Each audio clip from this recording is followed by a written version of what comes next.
How tough has it been to be a Port Isabel fan or a Port Isabel player? Always looking forward to the next thing, but you still have to concentrate and you still have to win. That's what Port Isabel did at Bobby Morrow Stadium on San Benito. In the rematch against Raymondville, yeah, there was not much of a matchup at all. Juan Aguilera gets it in.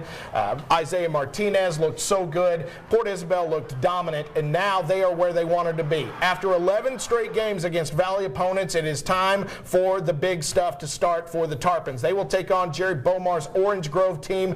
Tough team. Saturday at A&M Kingsville. On the other side, waiting Wharton or Lavernia. This is where it all starts. Port Isabel has been waiting a long time to get to this point. Now they're here, Joe. Yeah, a team that has been talking about winning 6 playoff games all season long, but they've had the uncanny ability of focusing in on winning the game, and that is who's up against us this week, and what they need to do best, they do best, and boy, they're scary. It's going to be some fun to watch this team from here on. 11-0, going up against an Orange Grove team that is powerful. They're much like Port Isabel. They like to do the smash mouth. They like to run the ball. Your thoughts on Port Isabel as they get ready to face the Bulldogs? I think a lot of people had PI penciled in for 3-4 rounds, but realistically, this is a pretty good challenge for them against an Orange Grove team that's only lost once to Sinton this year. Yep.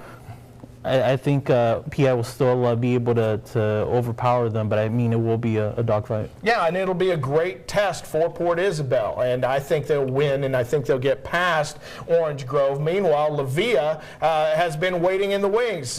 They had a bye this week because that's the way the 1A brackets turn out. Now they get ready to finally face a playoff opponent, and what a playoff opponent it is. Flatonia, both teams 8-2. This game at Taft on Friday, waiting in the wings once again. Mason or Shiner, most likely Mason. Levia has looked better and better. It's taken them this long to get used to Joe Salinas' offense, but now in district, I mean, that big, huge 40-point win over Ben Bolt showed me that Levia is ready for the playoffs. Yeah.